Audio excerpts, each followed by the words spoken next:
Another tube clock. Missing a few segments, it looks like. We'll have to crack in and see what's going on there. Maybe some tubes. We also have a 12-hour counter problem. As you can see when I advance the time here.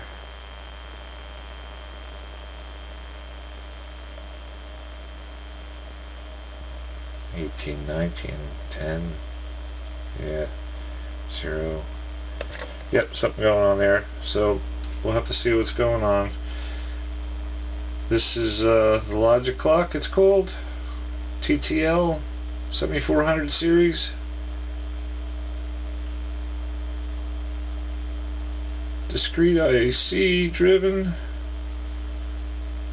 I love this stuff. So we'll get into this, see what it looks like. Sorting through the 12-hour counter.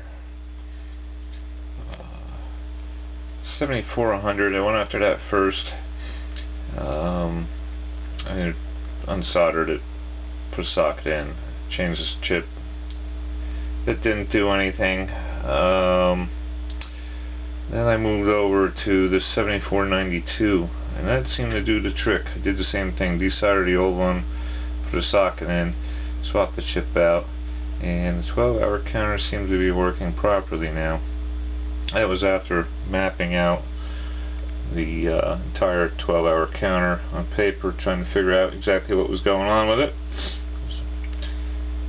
So we still have segments out, which will change to tubes. I verified that yes, the segments are bad in those two tubes. You can see the 5 and the 0 there, missing some segments. So I did determine that they're running these tubes originally hard, a little over 5 volts to supply voltage. So a couple of the other clocks I've had, they've had diodes in series with the tube supply for dropping voltage. So I think I'm going to do the same thing with this one. I'll install 1 or 2 diodes in series, which I actually have rigged up now. Dim the tubes down a little bit, which should greatly extend the life of the tubes. So that's what I'll do. I'll get those tubes swapped out, figure out where I'm going to mount the diode in there, and wire that up, get this thing buttoned up, and we'll see how it works. Up and running. Few tubes. I added some diodes. There's an interconnect between the top trace and the bottom trace with a soldered in connection I was able to remove, and cut the trace back a little bit on the top, drop it on diode, solder it on the bottom, and connect another diode soldered to the top trace to make the final connection between the top plane and the bottom plane. That drops 1.6 volts. So the tubes are running about 3.8 volts now instead of 5. I think they'll last a lot longer.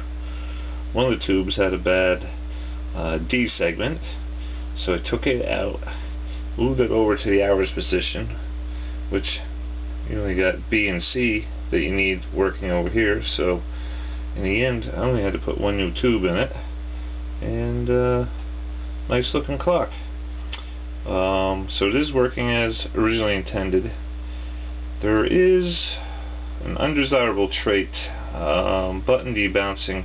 It's not so good on this circuit. I was kind of surprised to see that. I have a few other of these.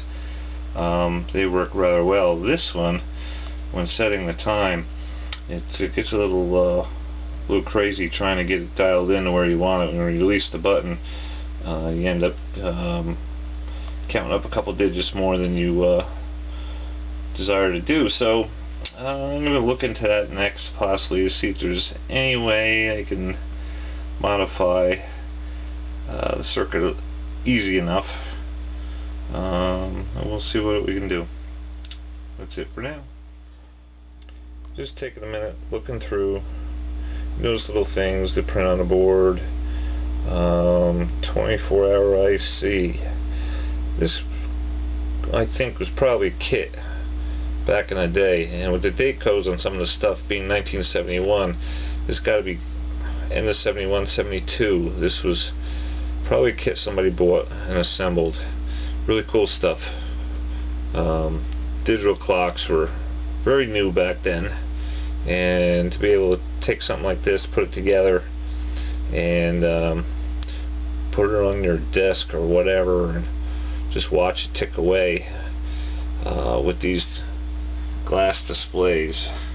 Really cool stuff. So if anyone has any information on this clock, the Logi-Clock, I have a couple other made by ESE, very similar board but different circuit design.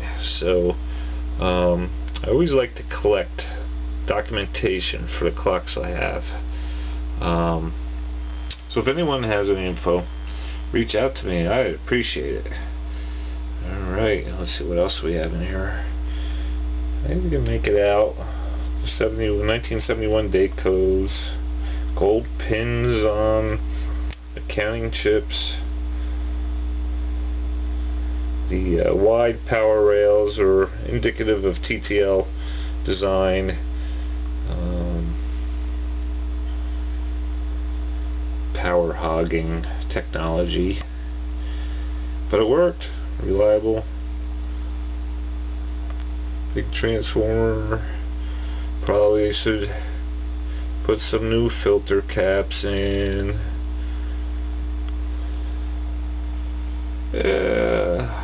Work out a couple other bugs. Good stuff.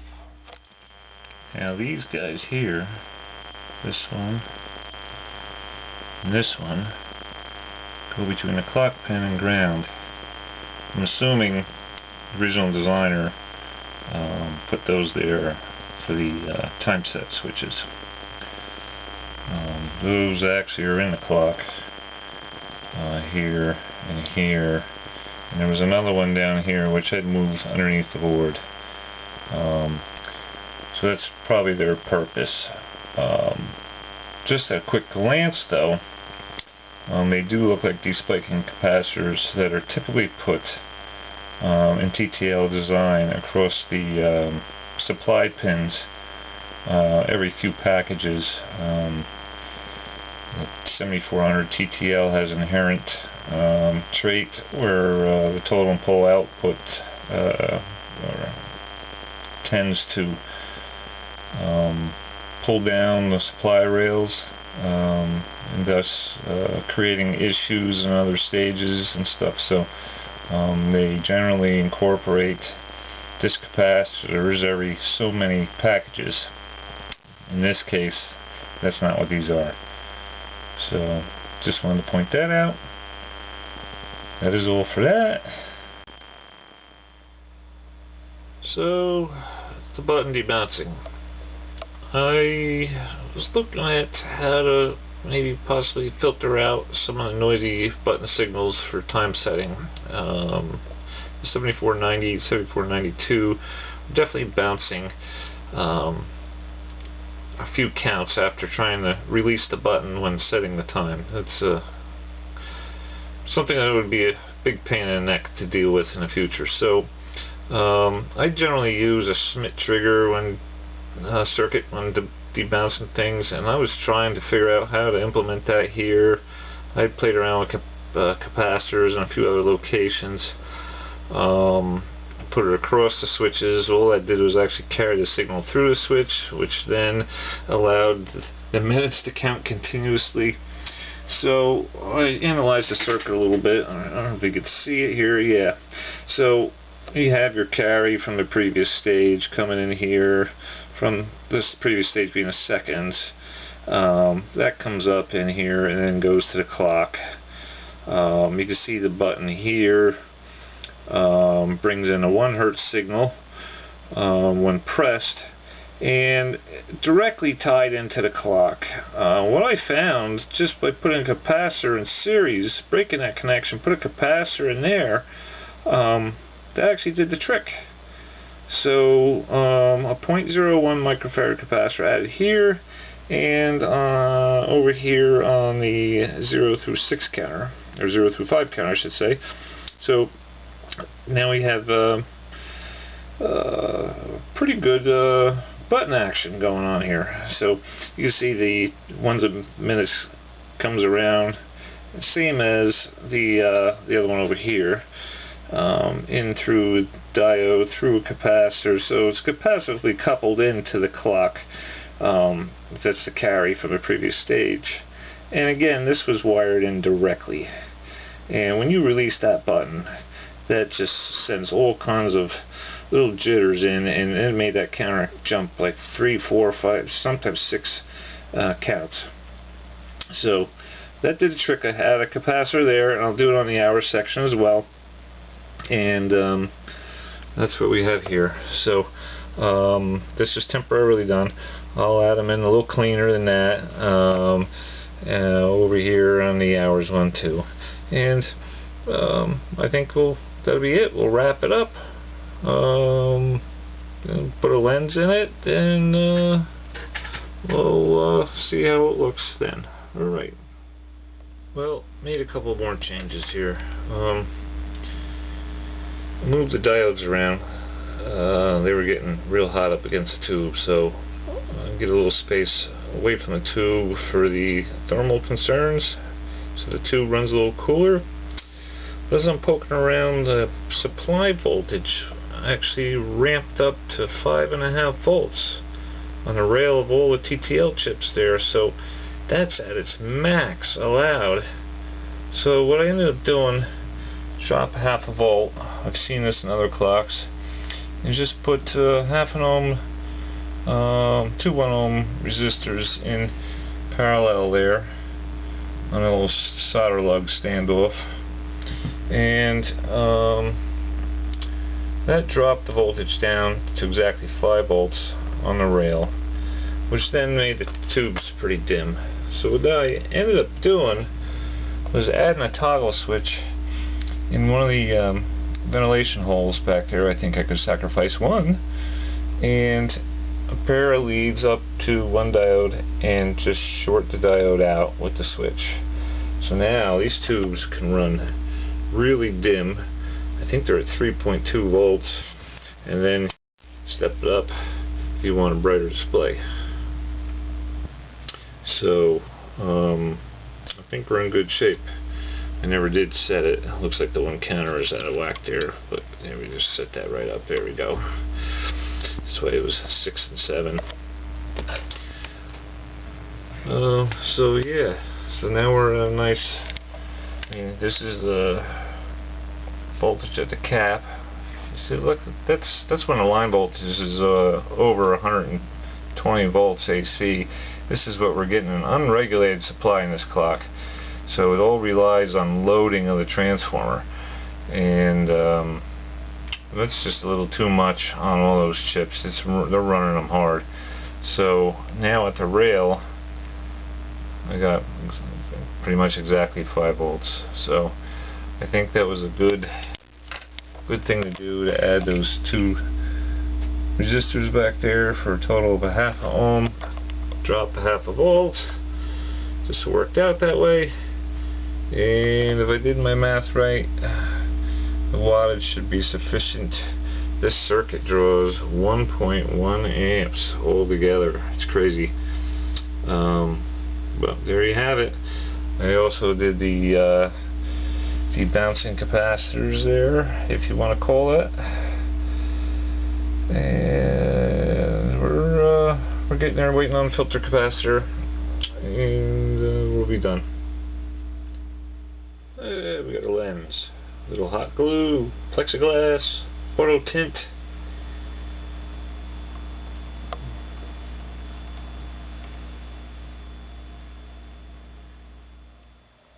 Well, here it is together.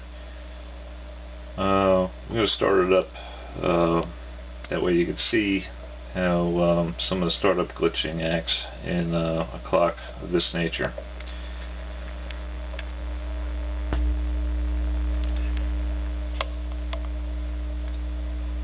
As you can see, the hours aren't lit in the minutes section. there's definitely something funky going on. It's natural for all the counters to be out of a whack when you first start it, but just simple time setting will bring it right in. So we can start with just bumping the hours a couple times, and there you go, right? Tens of minutes. Let's go to ones of minutes. There you go. So typically you got to cycle through a couple cycles just to make sure that everything's in alignment, and then the clock will keep perfect time. As you can see, the button debouncing has worked.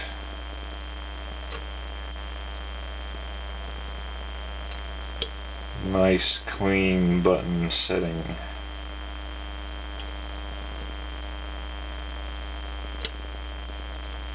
That's it. The wood case really looks pretty nice. And a view of the back. And the switch I added for dimming. And then there's a hold that holds the seconds. And just the 3 time sets buttons. Minutes, tens of minutes, and hours.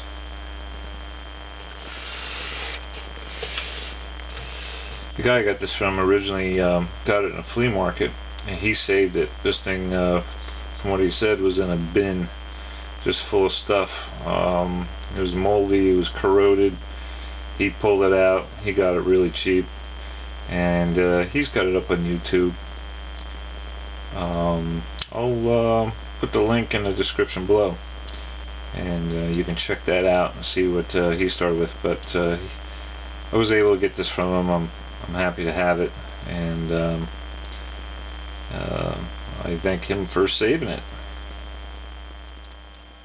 This book was handy. You might want to pick one up. It's called TTL Cookbook by Don Lancaster. It's got all the TTL do's and don'ts and some tricks and some circuits you can build. It even covers the 555 timer. Apparently that goes way back. This publication, I think, copyright 1974. I think there's a blue version, a little newer print, I guess. Don't know the year of that. Pick one up.